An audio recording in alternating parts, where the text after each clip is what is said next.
cette jubilation pourrait changer ma conception de la vie. Vous croyez? Non.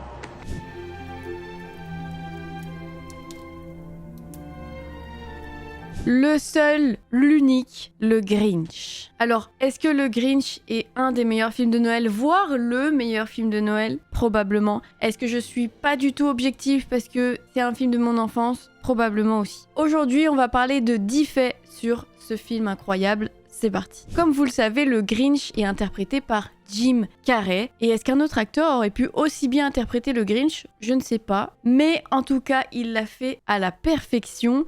Et il faut savoir qu'il est resté 92 jours sous ce costume et sous ce maquillage. 92, ça fait 1, 2, 3... Il est resté 3 mois tous les jours avec ce costume. Tous les matins, il fallait 2h30 pour le maquiller et tous les soirs, 1 heure pour le démaquiller. Je sais pas trop ce que ça donne, mais ça devait pas être très agréable. Les poils de son costume sont des poils de yak. Je savais même pas que cet animal portait ce nom avant cette vidéo. Et ils sont cousus à la main sur une combinaison en lycra. Apparemment, c'était tellement désagréable de porter ce costume que Jim Carrey a dit c'était comme se sentir enterré vivant chaque jour. Et pourtant, il a quand même réussi à faire tout ça.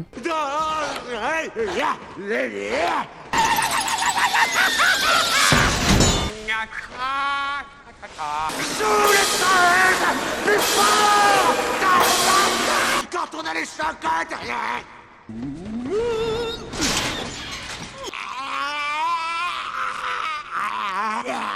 Prends tes jambes à ton cou avant que je commence à tuer. Après, on se dit peut-être qu'il abuse. Mais la production a même fait appel à un agent de la CIA pour former Jim Carrey à endurer la torture. Non mais, comme quoi être acteur, c'est ça. C'est savoir s'adapter jusqu'à apprendre à endurer la torture.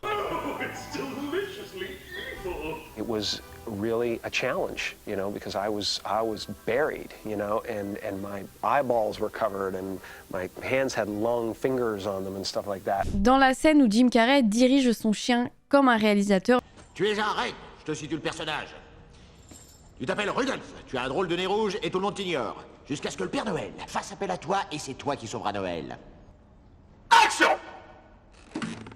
Coupé, on la garde, plan suivant. en réalité, il est en train d'imiter le réalisateur du film, Ron Howard, et on peut le reconnaître grâce à la casquette qu'il portait absolument tout le temps. Ça, c'est vraiment un truc de réalisateur de porter une casquette. Mais la grande question, c'est pourquoi? Est-ce que c'est pour ne pas avoir besoin de se coiffer? Est-ce que c'est pour cacher quelque chose? Ou est-ce que c'est peut-être pour être reconnaissable dans l'équipe de tournage parmi les autres? Telle est la question. Faudra résoudre ce mystère un jour. Le réalisateur et producteur aussi d'ailleurs, Ron Howard, était tellement reconnaissant envers Jim Carrey d'avoir subi ce costume qu'il s'est lui aussi déguisé en Grinch. Et Jim Carrey va d'ailleurs pas le reconnaître, il va même croire que c'est une doublure pour les cascades qui en plus de ça ne lui ressemble pas. Donc il va pas être très content au départ. On connaît tous cette scène.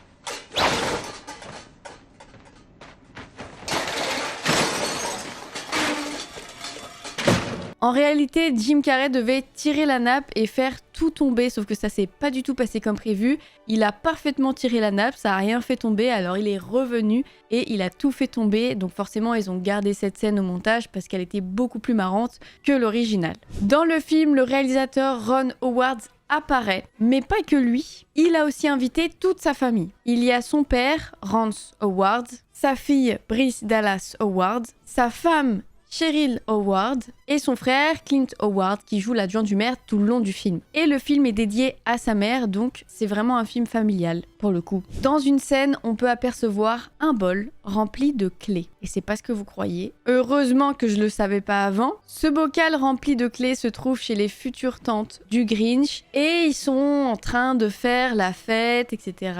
Blablabla. Sauf qu'en réalité, ce bocal rempli de clés fait référence au Key Party. C'est un terme anglais qui veut dire soirée échangiste. Non, moi non plus je m'y attendais pas du tout. Le concept est assez simple, tous les hommes mettent leurs clés dans un bocal et les femmes tirent une clé au hasard et c'est avec le propriétaire de la clé qu'elles vont passer le reste de la soirée quoi, voire la nuit. Enfin bref, vous avez compris le concept. Alors celle-là, si je m'y attendais franchement. Taylor Momsen, l'actrice qui joue Cindy Lou, eh ben elle a beaucoup changé et maintenant elle est chanteuse dans un groupe de rock qui s'appelle The Pretty Reckless. Mais pas que, parce qu'elle a aussi eu un rôle dans Gossip Girl et j'ai été tellement étonnée parce que tout le long de Gossip Girl, je l'ai vu et je l'ai même pas reconnu. Et maintenant que je le sais, c'est évident. Jim Carrey, il a pas seulement joué un seul personnage qui déteste Noël, mais bien deux, avec Monsieur Scrooge, dans Le drôle de Noël de Scrooge. Alors même si c'est en 3D, bien évidemment, le personnage, on le reconnaît, est tiré de Jim Carrey, et c'est aussi sa voix, bien évidemment. Et ce n'est pas non plus le seul personnage vert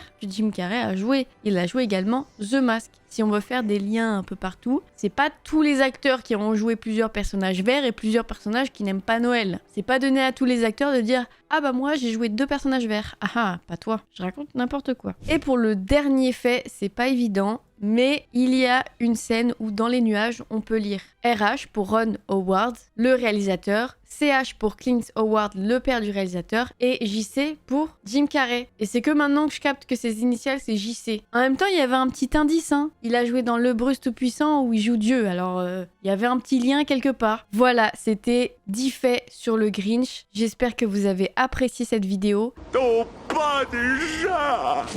J'aimerais vraiment savoir, dites-moi dans les commentaires, si le Grinch c'est votre film préféré de Noël et si c'est pas le cas, lequel est votre film préféré de Noël. En tout cas, merci d'avoir regardé cette vidéo et on se dit à demain. 16h, pleurnicher sur mon sort. 16h30, angoisse et dépression. 17h, trouver comment vaincre la famine, ne donner l'idée à personne. 17h30, danse du ventre. 18h30, dîner avec moi. Il est hors de question que j'annule encore une fois. 19h30, lutter contre le dégoût de moi-même. Je suis bouqué. Bon, bien sûr, je pourrais repousser le dégoût à 21h et finir à temps pour aller me coucher, compter les moutons et plonger gentiment dans la folie. Mais j'ai rien à mettre!